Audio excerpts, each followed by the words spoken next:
Hello, this is Rudy Giuliani, and I'm back with another edition of Rudy's Common Sense. Today, we are going to talk to the preeminent expert, I believe, in military affairs, General Jack Keane. The general is a retired four-star general. He's the chairman of the Institute for the Study of War. He's, of course, the Fox News senior strategic analyst. I know you've seen him many, many times on Fox for years, and I'm sure, like me, you find his analysis compelling. He was born in Manhattan, thank God. He made one mistake in life. He went to Fordham, because I went to Manhattan College. That's why I did that. He got a degree in accounting, and he got a master's degree in philosophy. And then, while in the military, he went to the Command and General Staff College, the Army War College. And my goodness, he served in Vietnam. He served in Somalia, Haiti, Bosnia, Kosovo. He's got medals. If I started listing them, we'd be here forever. This is a real soldier. You know, a real soldier. Sometimes generals aren't real soldiers. Sometimes they are. He's a real soldier. And since January of 2007, when he's retired, he's really become a writer, a scholar, a commentator, an advisor. He helped to develop the surge, the very successful surge for President Bush. He worked closely with Frederick Kagan. I'm sure you all know who he is. And he was offered Secretary of Defense by both Obama and Trump. Not too many people were offered a job by both of them. And I would say, if we want to get a perspective on what the heck is going on in this terrible, terrible tragedy in Afghanistan, there's nobody better to talk to than the general. General Keane, how are you? I'm doing great, Rudy, and it's so great to hear your voice. And I was not offered the Secretary of Defense position by President Obama, but I was offered it was written by down. It was written down yeah, in the newspapers. yeah, I know that. I was offered it twice by President Trump, so that's probably where the mistake is. Okay. Well, you should have been offered it, but in any event, it's sort of like two questions, I think, and they tend to overlap and they confuse everything. One question is, should we withdraw? The second question is, how should we withdraw? So you've got the question of withdrawal. Is that the right thing to do or the wrong thing to do? Then you have the question of how has the withdrawal been carried out? So if you don't mind, General, take me through the analysis of the withdrawal. I know it's 20 years there. At the same time, over the last year and a half, we've only had no casualties. It's almost like it's not a war, really. I almost think maybe we should just call it something different. It's not a war. Maybe it's an occupation. Maybe we have a base there. Or what? Could you explain to me what the rationale for the withdrawal is? Yeah. So the withdrawal question is a great question, and reasonable people can be on both sides of this argument. Yes, I see that. And so here's my take on it. What the reason we went to Afghanistan to begin with was to get after the Al-Qaeda who attacked us, and the American people understand that. And President Bush had offered the Taliban, who were running Afghanistan at the time, and they were hosts for the Al-Qaeda, and certainly they were absolutely thrilled by the Al-Qaeda's successful attack on our homeland.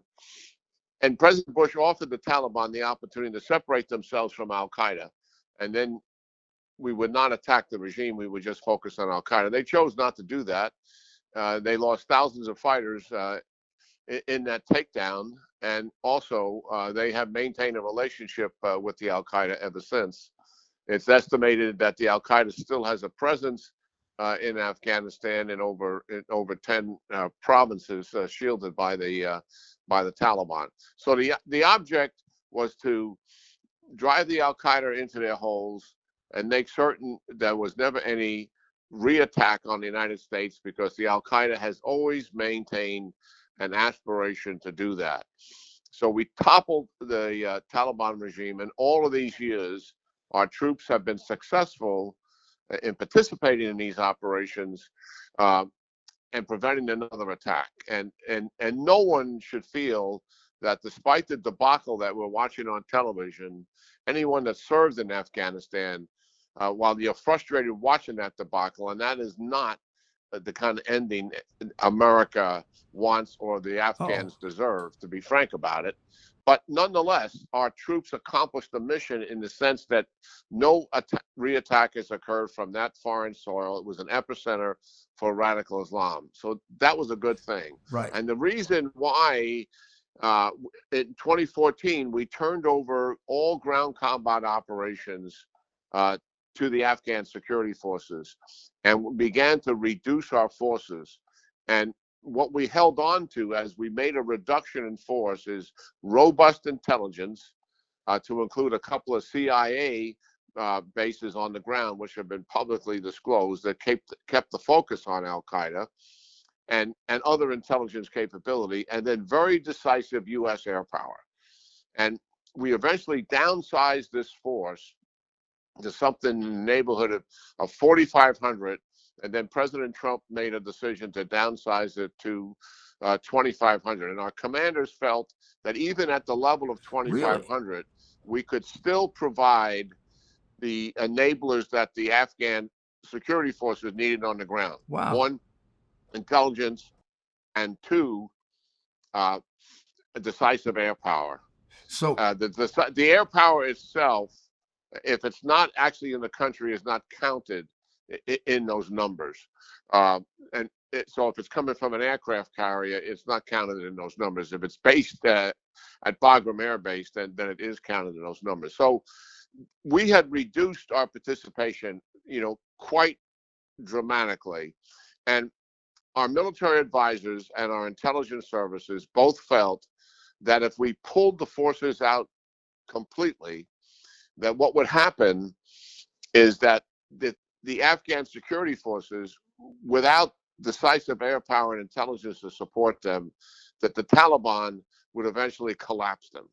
And how fast that would happen, it was a judgment call based on if we don't have the will to stay there and we pull the support away from the Afghans, at some point we know it would break their will without having the air power that they're used to having. And so our audience should also know, in those 7 years, when we weren't on the ground fighting with them, the Afghans took over 50,000 casualties. And in 2019, they had over 77,000. And in 2020, they had over 4,000. So this denigration of the Afghan security forces because of their complete collapse that took place just recently doesn't really explain the full story, that these guys have been fighting hard for years. But they were always used to having the United States air power behind them and good intelligence in support of their operations. When we pulled that plug, that psychological impact on them, was quite devastating. In my mind, it was prudent to keep the force there indefinitely. And President Biden actually justified it in a strange way, in a sense that he said, this is in his speech yesterday, he said the Al-Qaeda has metastasized, and we're involved in Al-Qaeda in East Africa, in Yemen, in Iraq, and Syria. And why is that? Is because all of those four organizations, Al-Qaeda and ISIS, have aspirations to attack America. But he dismisses Afghanistan when we believe that the Taliban took over, Al-Qaeda will resurge and grow dramatically in Afghanistan, become an epicenter again, and they have never given up aspirations to attack the United States. So that is the argument that many of us make to keep this modest force in Afghanistan, similar to what we're doing in East Africa, in Yemen, in Iraq, and Syria. And I think the forever war argument gets lost in the fact that we're in a multi-generational war with radical Islam. Right. they haven't given up the desire to destroy civilization. They haven't given up the desire to kill Americans. And I think our policy over the years, Rudy, has matured and become somewhat sophisticated over the course of 4 presidents when it deals with radical Islam. And that is, there's 40 to 50 movements out there. We're only focused on 5 of them. And those 5 all have aspirations to attack America. The rest of them, it's not that we don't care about them, but we're not devoting any resources to them. And those 5, again, are East Africa, Yemen, Iraq, Syria, and it was Afghanistan. And I believe that the argument to keep that small, modest force in Afghanistan, like we have modest forces in these other countries, is justified. We'll be back in just a few minutes. I accomplished a lot in 2020 exposing the truth, establishing the relationship with you, working tirelessly for America. And I came to know the work and value of the people at American Hartford Gold. You see, you buy gold not only for what you know, but you buy gold for what you don't know. American Hartford Gold is the company you can trust when it comes to buying gold. They sell physical gold and silver delivered right to your door or inside of your IRA. In the precious metals industry, they are the highest rated firm in our country with an A+ from the Better Business Bureau and thousands of satisfied clients. Give them a call and tell them Rudy sent you. And be sure to ask them what I bought.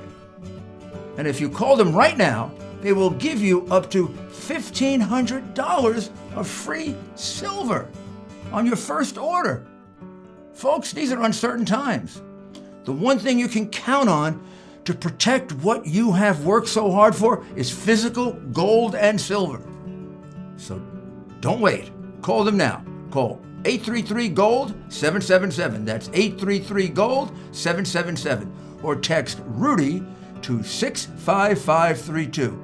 Again, that's 833-GOLD-777. Or text Rudy to 65532. Thank you for returning. Would you say, General, that Afghanistan is probably the one we should worry about the most?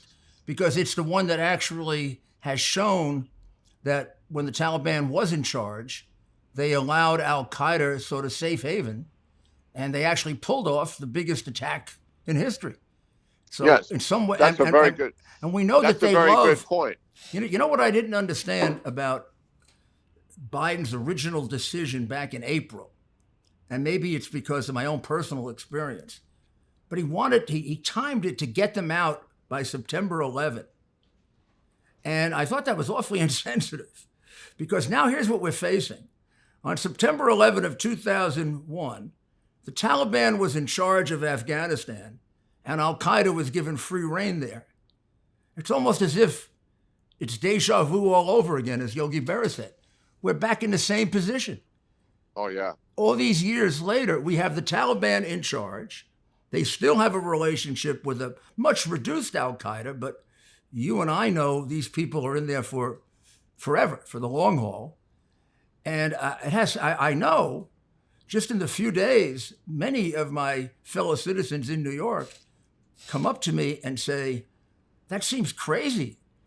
In other words, we're gonna remember the 20th anniversary, and the same group is in charge. I don't know what he was thinking, but it also seems like a semantic problem, General. This hasn't been a war in a long, long time, a real war. Like the last year and a half, General Petraeus was on this morning. I imagine he's right. He said, we haven't lost a soldier in the last year and a half. So why don't we call it something different? Why don't we we're not at war in those other 4 places. Why don't we say the war is over, and this is either an advisory force, or could we establish some kind of base in Afghanistan, like we have bases in other places in the world where there's danger to America? Yeah, well, I totally agree with that assessment. We have 7 military bases in Afghanistan, and one of them, 2 of them are very, very key. One was Bagram, which was about 30 miles outside of Kabul, and it's the largest military base in the entire region. Wow! And And we'll lose that. it is larger than anything Russia has, anything China has in their western province, anything Iran has. There's nothing that actually compares to it. And listen, the beneficiaries, China, Russia, and Iran, all in the neighborhood there, China and Iran border on Afghanistan, they are absolutely thrilled that the United States Of closed course. down these 7 military bases. They are the direct benefits of what has taken place. The other thing is the Taliban now having defeated the United States, and that is the way this is being played in the worldwide jihadist movement, that the United States has surrendered to the Taliban. They're in charge. They're now the premier Oh, I bet. jihadist movement in the world, and people will want to come to Afghanistan. Foreign fighters, Al Qaeda, ISIS, other groups will want to be a part of this, just as they fell in on ISIS after we pulled out of Iraq in 2011. It fell in on ISIS in Syria, which grew to a very sizable force and actually, took charge of a caliphate in 40% of Iraq. The But Taliban has no intention to conduct operations outside of Afghanistan, but foreign fighters who come there and seek the refuge there, seek the safe haven and the protection of the Taliban, clearly do have those aspirations. mhm. And that is why this is so dangerous. But just And to constantly refer to it, you're absolutely right, as a forever war is a mischaracterization of what actually we're doing there. you just don't have a war in which in a year and a half nobody gets killed. I mean, that's not much of a war. We'll be right back. How much equity do you have in your home? 50,000, 100,000, more? Cybercrime experts are alerting homeowners that the more equity you have, the greater the chance foreign and domestic criminals will come after you. Title theft is one of the fastest growing crimes. Home Title Lock, America's leader in home title protection, is alerting homeowners they could already be a victim and not know it. Here's how it goes down. First, cyber thieves search hundreds of public databases for high equity homes. Next, they pull your home's title that's online. They forge your signature stating you sold your home, and they take out loans using your equity. You're not covered by insurance, your bank, or common identity theft programs. Protect your most valuable asset. Register your address now to see if you're already a victim and receive a complete title history of your home, a $100 value free. Go to HomeTitleLock.com. That's HomeTitleLock.com. And now let's proceed with the interview. But General, it sounds like somewhere in 2014, Obama made the first decision to withdraw because he said they were going to withdraw by 2016. And then when he was faced with the realities that you're talking about, he listened to the generals, he listened to the intelligence people. I remember Trump wanted to pull out from day one, and he immediately listened and he heard the arguments. He's a little uncomfortable with them because he was against the war in the first place, but he got the point that he could have a real disaster if he just pulled out.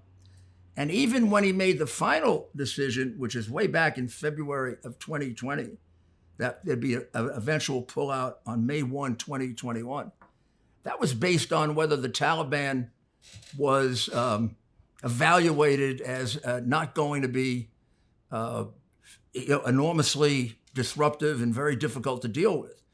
So I knowing President Trump as I do, and knowing when he backed off in the past like Obama did, I think faced with the same advice Biden got, Trump would have put it off again. I mean, the idea of just keeping 2,500 or 5,000 troops, I hate to use an expression like, but it's a no-brainer. And if you could find a way to call it something different, you're out of the problem. Could we have, in all these years, could we have negotiated something with the Afghan government where we could have kept a permanent base there? Because it sounds like we're losing a strategic benefit to ourselves beyond just this particular situation. The Afghan government would have welcomed us having more than one base there permanently. There's absolutely no doubt about it. And I agree with your assessment I had a couple of discussions with President Trump on Afghanistan myself, and certainly I was making the case always to him to maintain a force here for the reasons I stated previously, and I do believe. I mean, you and I can only speculate. Of course we can. But I have the same feeling that you have, and I've said publicly on television that I do believe that if President Trump was presented with a situation, a post-election, that he was dealing with in Afghanistan, with the potential threat of Al Qaeda resurging and the potential of the Taliban taking over if we pulled out, that he would have reversed his decision again and kept the force there, just as he did in keeping the force in Syria when he was given some additional information that he didn't have before. And I had participated in that Syria discussion with with him and his national security team. So yeah. I understand the president now, President Trump is saying, I made the decision to get out, but I would have got out differently than what Biden did, and that gets to the second question. Yeah, the second question is the execution of the withdrawal, which I don't think is defensible at all. I mean, it's not. And we've withdrawn. We have experience in this. We had all the problems in Saigon. We've had other withdrawals. Basic things haven't been done that you would think would have been done. The airplanes haven't been located. Communications haven't been set up. I also don't understand, General, what's the president doing not being in the Situation Room? What's that all about? I mean, I think as people, I mean, you can only speculate, but I think as people felt, I mean, this so-called vacation thing came up recently, and then he was going to go to Delaware, and then when this debacle took place, he went to Camp David. I actually think they believed if he was out of the White House and not making regular contact with the media coming and going, so to speak, that he wouldn't have to answer any questions, and by him not being involved with the media, it would minimize the attention that's being paid to that, and that was faulty reasoning. If that was why they were sequestering him, of course, that to make it less of a story, because this became a global story, and not just an American story. I can't think in my memory of a president faced with something of this dimension where he wasn't in the Situation Room. After all, it's built for communications. And part of the problem he has is nobody's communicating. I mean, there seems to be no accepted line of communication. We don't even know who's in charge. Situation Room was developed for that. So when Kennedy had to deal with the Bay of Pigs, he was in the Situation Room. And unlike Obama, he wasn't AWOL. It took Obama 4 days to comment. Kennedy commented in 4 hours and took responsibility. When it happened to Carter and the helicopter went down, very embarrassing, right? Very, very difficult thing to have to deal with. Carter was running for re-election at the time. He came out and he took responsibility. He didn't blame it on Ford or the generals he just took responsibility for it. And when the Marine barracks was destroyed under Reagan, he came out in 1 hour and said, it's my responsibility. I'll deal with it. He could have said, I got the wrong intelligence, I got this, that, the other thing. The statement he made yesterday is almost like abdicating being a leader. That's going to be read all over the world as, this guy's a complainer. He's not a leader. I mean, and it's so stupid. The decision to withdraw, he shares with Trump. Trump has nothing to do with how to withdraw. That's all on him. Trump didn't make the decisions about not having people available, not getting people out on time. So what happened? Why was it so poorly planned? He must have been warned about this. Oh, yeah, he was warned, Rudy. Listen, the military, the entire chain of command, from the Secretary of Defense to the chairman of the Joint Chiefs, General Milley, to General McKenzie, who runs Central Command, to the field commander in Afghanistan. The field commander in Afghanistan, well, I know all of these people. I've known the field commander in Afghanistan since he was a colonel, and he spent more than 10 years of his life involved in all of this. And I can tell you that they all wanted to stay with that modest force of 2,500. And then they also told the president there is a possibility that once we announce the withdrawal and we begin to close the 7 military bases, we won't be able to provide any help to the Afghan security forces in doing that. And because we have to be out by 31 August. That was the date. Remember, he had the 9/11 date, then he changed it to 31 August. Right. So he was told that the Taliban could potentially collapse, and this could go, south very, very, very quickly. And he in so many words, he said, "I can live with that." So he had advice that this is a dangerous situation, and we had to do. The Trump administration had made the decision that if they executed the withdrawal, it would be a conditions-based withdrawal. And condition one would be that the Taliban would not take over the country. And that meant that you would still have to provide intelligence and air support, even though you're not in those bases still in the country. And we would have had to coordinate with bases in the region, which we had begun to do, but there wasn't enough time to apply real diplomatic leverage because they initially said no, being pushed by the Russians in Tajikistan, Uzbekistan, etc., some of the places we were thinking about. But if we had more time, we could have incentivized them a lot more and maybe been able to do that. And that's what I mean by condition-based withdrawal, because you need to have that support close. Correct. If you're going to stop the Taliban from taking over. And he dismissed that. President Biden absolutely dismissed the conditions-based withdrawal. So here comes the fighting season, and everybody who's been associated with Afghanistan knows this. This fighting season begins in March and April, and it ends in the late fall when winter starts to come. And in the middle of the fighting season, at the height of it, is in the summer. So here we are withdrawing in the summer at the height of the fighting season, providing no support to the Afghan ground forces whatsoever, something they had been used to since 2014. And that contributed to their psychological collapse in not having that kind of support. And the president was told that this was a possibility. So all of this was so preventable by just insisting that we're going to set the proper conditions. We're not going to withdraw in the summer. We'll pull back in the winter when there's nobody on the battlefield. The Taliban goes back to Pakistan where their safe haven is. And that would have been a lot better. We probably wouldn't have got everybody out of there to sometime in 2022. The Taliban would have been mad at us. They would have tried to kill some Americans and that. The president was told that. And I think the president overreacted to the fact that there could be American casualties in my mind. And when he made his speech yesterday, he misrepresented the facts, because he told the American people the choice I had was put thousands of troops back into Afghanistan to fight a war or withdraw.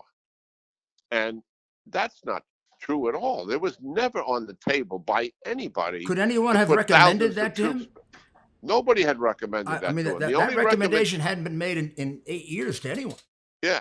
The only recommendation on the table by the military chain of command and some of his foreign advisors and all the Europeans, our audience should know this, the Europeans who were in Afghanistan with us, because this was a NATO operation, the first time NATO had ever conducted out-of-region operations exercising Article 5, because the United States, one of the member nations, got attacked.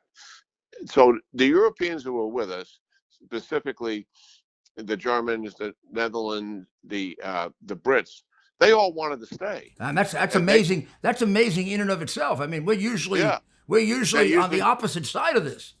Yeah, they're usually feckless, and we're very critical of them. Right. Well put. But they wanted to stay, and they told Biden that, and then they reinforced it at the G7 when he came to that meeting. Saying, "Look at this. This is a mistake. This is going to lead to a Taliban takeover." What happens to Biden? I mean, looking at him now for many decades, he has this sort of stubbornness about him, and he's the he's the foreign policy expert, and there's a certain arrogance that he carries around with him about him believing in this, and that was reflected. Well, that's You could interesting. see it in his attitude yesterday, and this Yeah. sort of defiance that he had. I mean, anybody looking at this, even if you agreed with his decision to withdraw, let's say you support that, how we did it, as you're saying, Uh, was an absolute Absolutely disgrace and right. shameful, and it was a hasty withdrawal that was ill-conceived, and it denigrated into an American emergency retreat. And that image of what has taken place now will be with us for decades to come. We'll take a brief pause. Not long ago, Mike Lindell, the inventor of My Pillow, and his team fit me for my very own My Pillow. They also introduced me to their wide assortment of other incredible products, like their mattress topper, their sheets, towels, slippers, and more. Sleep is incredibly important to me, and I can assume for all of you. It's time you give My Pillow a try and see for yourself. Listeners have helped build My Pillow into the incredible company it is today, and Mike Lindell wants to give back to all of you. You can get great discounts on My Pillow products by going to mypillow.com right now and seeing each of the specially priced items, including those in the radio listener special square. You're going to see rotational offers up to 66% off on products like their pillows, mattress topper, Giza sheets, but also new products like their slippers, weighted blankets, robes, and waffle blankets. All My Pillow products come with a 60-day money-back guarantee. Enter promo code Rudy for these great specials. That's mypillow.com and use the promo code Rudy. Thank you for returning. Well, the other thing that's puzzling is, was there real pressure to do this? It's not as if for the last 3 months, some side of this dispute was saying, President Biden, you're not getting out of there. Why Trump wanted to get out of there? You're not. There was no pressure on him. I haven't heard No, some. I mean, the only thing it's completely different than Vietnam. In Vietnam, when Henry Kissinger was negotiating to get out, he and President Nixon sort of had a gun at their head by the American people. Sure. There was huge political opposition to the Vietnam War by that time. And that was a different set of circumstances entirely. There was no political pressure here. I mean, if you polled the American people, as people were doing during the election, yes, the majority of American people, if you asked them, do you think we should get out of the war in Afghanistan after 20 years, most people would say yes. Of course, everybody would say yes. And that was reflected in the polls. But if you also said to them, do you think it's prudent to keep 2,500 troops there to protect America from being attacked again? They would probably say yes to that too, once you explain that to them. But, there was no political pressure on Biden to actually withdraw, nor was there on President Trump. And Senator Graham and others were telling that to President Trump. I mean, you're initiating and self-starting this yourself. There's not a lot of political pressure here to do that. And that certainly was the case with President Biden. It was something that he wanted to do. And he has been very dismissive through the years of military advice that he has received. Even Secretary Austin, he was General Austin in charge of our forces in Iraq. And it was the Obama administration was considering withdrawing from Iraq and leaving a residual force there to stay indefinitely. And they asked General Austin what was the size of that force. He was in charge. I was providing him some advice, so I know what the number. And the number was 22,000. Biden was the personal envoy for Obama. He said, no, we're not doing that. 10,000 is what it is. No analysis, but Austin has his entire staff do a troop to task analysis. Here's all the tasks we got to perform, the missions. Here's the support you need by function, etc. Biden does a back of the envelope, 10,000. That actually gets brought to the Iraqis. They know the mission can't be done at that level. It degenerates to the point where Biden recommends to Obama to zero out the force, to leave entirely. Mm-hmm. Austin's recommendation was 22,000. We eventually zero it out. We get ISIS in return. Here comes Austin again, just a few months ago talking to President Biden about keeping the force in Afghanistan, for similar reasons, different war entirely, and he rejected that advice. Another one, when we found the target of Osama bin Laden in Pakistan in August of 2010, I noticed for a fact because I was helping Petraeus in Afghanistan, and he told me we had the target. Biden immediately said no. He was the only principal in a national security team that was pushing back on it. And he was pushing back on conducting the attack because if it failed, there would be political backlash against President Obama. And that kind of fear mongering paralyzed Obama from making what was an obvious decision for most people who were in the room to conduct this attack. He didn't do that attack until 9 months later in May. And President Biden contributed to that paralyzing Obama. Having come to know him over the years, I met him for the first time in 1981. There's a consistency that runs through this. It sounds like he's a contrarian. Yeah. And I'm going to get really deep into it. Joe has always suffered from the time he was a young boy being called the dumbest guy in class. I met him through his law school classmate who told me he's a great guy, but he's very dumb. And he cheated his way through law school. But you're going to love him. He's just a great guy, but boy, is he dumb. And whether that's true or not, he's certainly been characterized that way as the dumbest man in the Senate. Then he got caught plagiarizing. And he seems to pick the position that's open where you can be contrary. Like he was against the first Iraq war. I mean, that was a no-brainer, the first Iraq war, when we had the whole world on our side. The only one against it was Joe Biden. Yeah, 36 allies going into it. Yeah, I mean, so it was about the most unanimous action we've ever taken. And then, of course, he was in favor of the second Iraq war. Well, that was, of course, based on the weapons of mass destruction. He turned out to be wrong, but so was everybody else.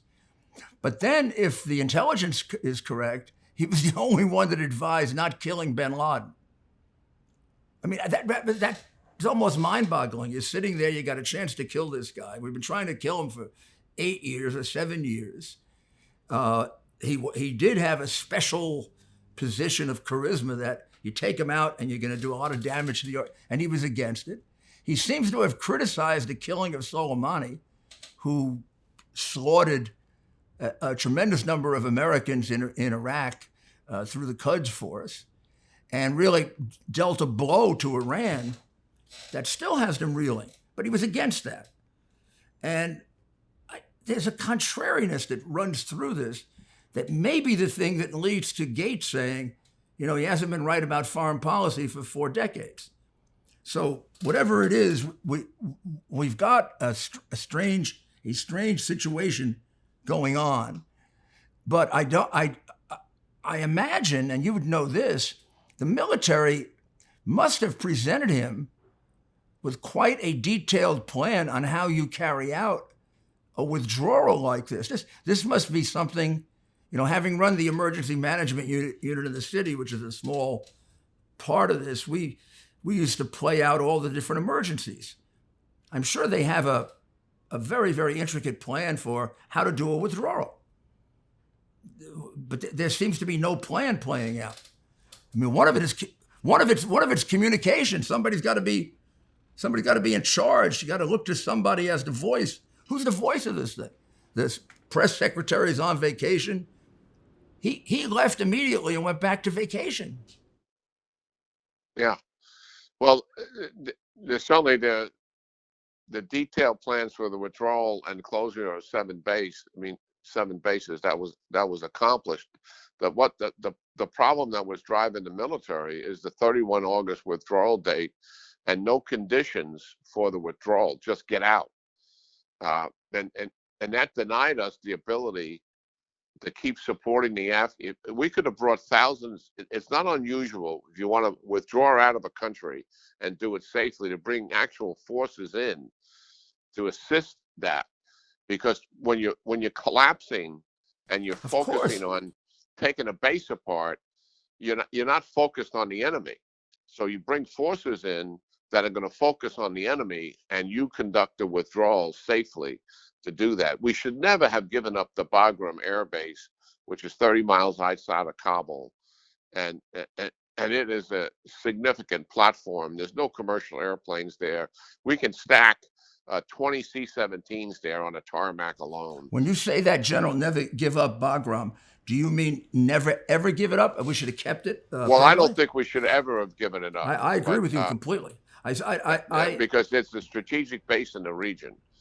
I think one of the vacuums here is that no American president, and here I go back to Bush, Obama, my good friend Trump, and of course this guy, no American president has ever made the case that had to be made that America has to assume the burden of having military forces in those parts of the world where people are seriously considering coming here and killing us. And it's very similar to what we did after the Second World War and the Cold War.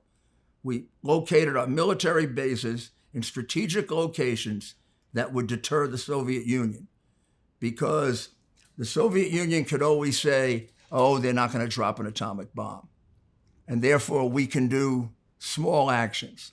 Well, we deterred that by having troops basically right on their border. Then we did the intermediate range missiles that Reagan authorized, which I thought were brilliant. You know, it's one thing to fly a big missile all across the Atlantic, another thing to have a missile in Frankfurt that's aimed at St. Petersburg. And yeah, exactly. I mean, I thought that made a big difference. And I have to assume that some of that learning is in the memory of the military and intelligence service. I don't understand why an American president, and Bush would have been the one to do it because he gave the speech on the long war. We have a long war, and we're going to have to be able to use all of our capabilities to defend ourselves. And we may find that we have to relocate some of our bases, but that expect that as best we can, we're going to try to have our military in the places where they're planning to come and kill us, because then we get the benefit of military deterrence, as well as our intelligence is much more effective there.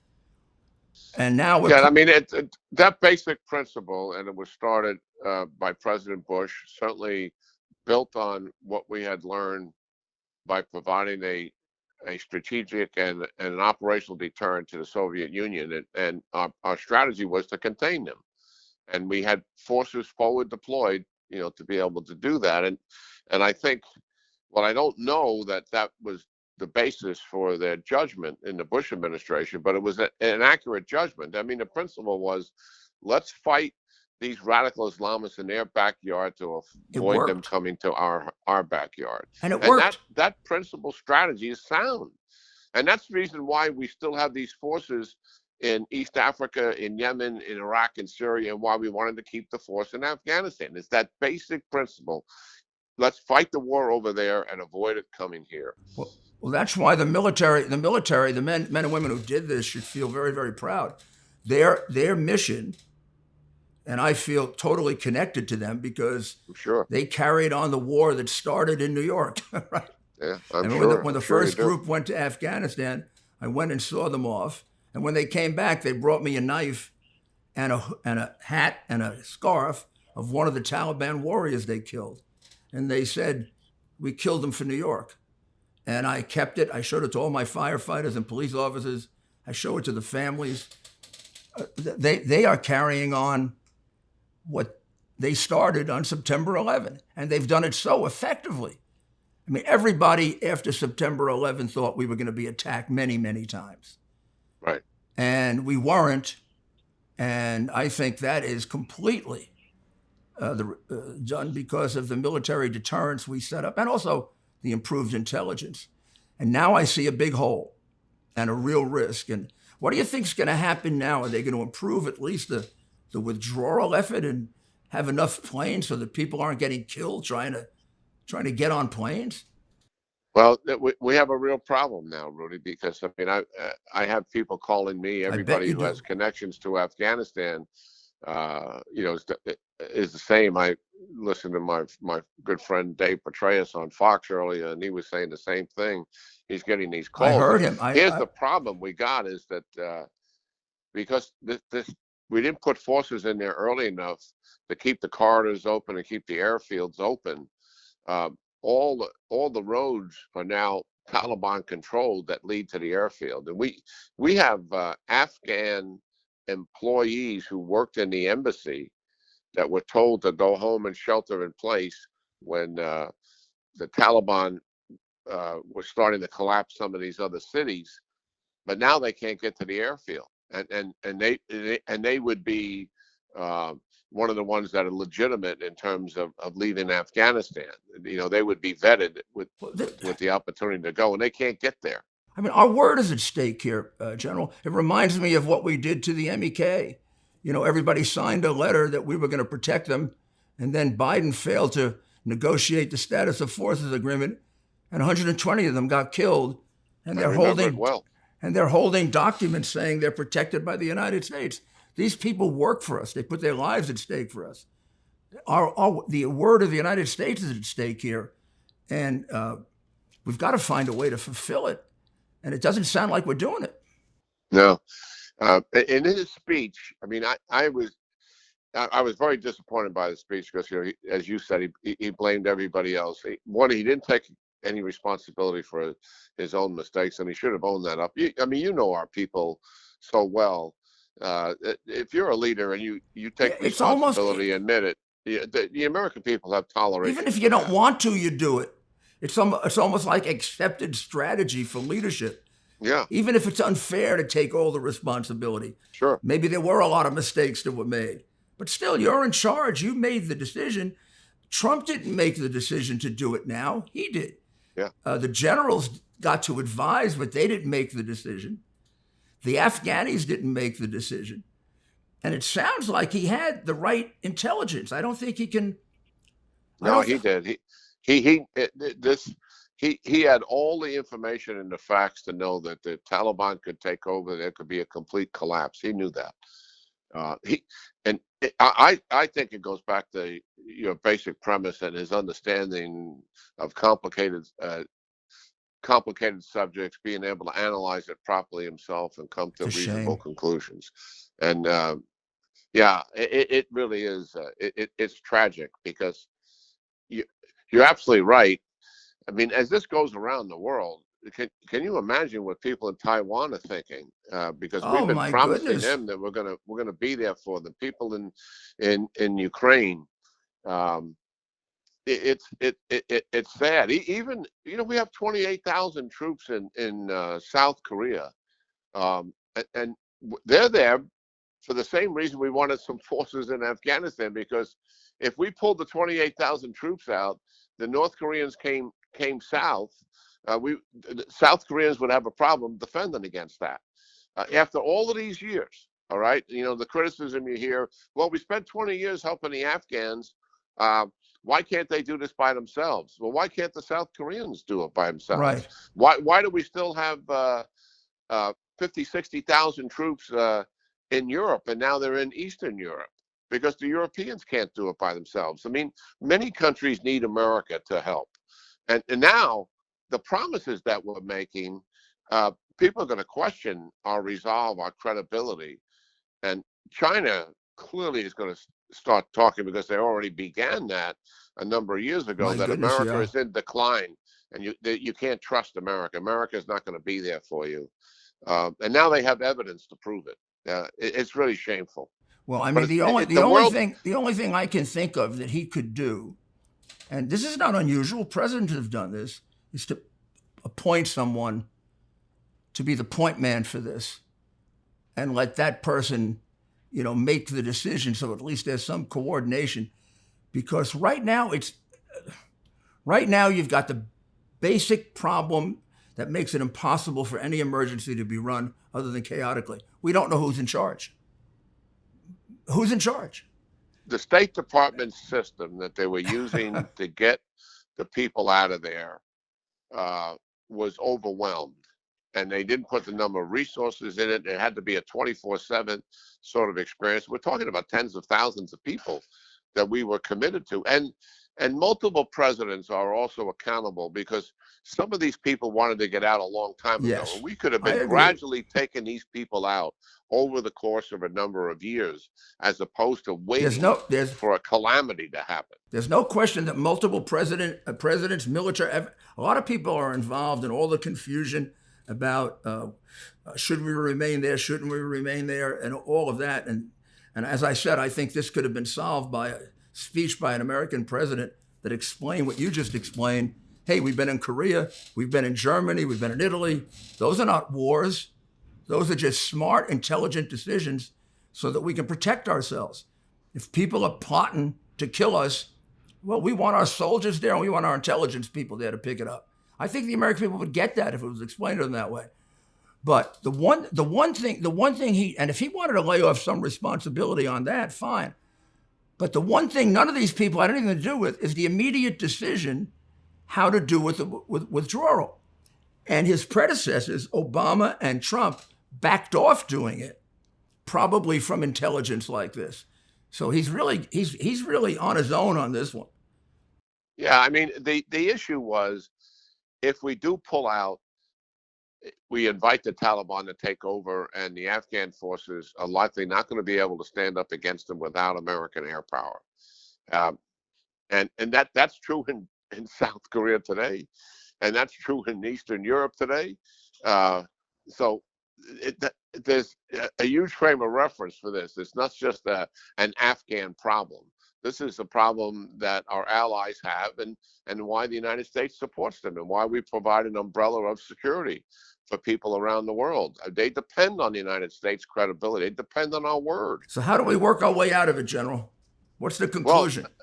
Well, I'm not convinced we're going to. I mean, I didn't see the commit. Did you see I didn't see any fire in his belly yesterday, where he looks the American people in the eye and the world and said, "Look, I am completely committed to get every single last American and Afghan citizen out of that country who we gave our word to that we will safely get certainly them. didn't. I am going to do everything within my power to make that happen, and I don't care how long it takes.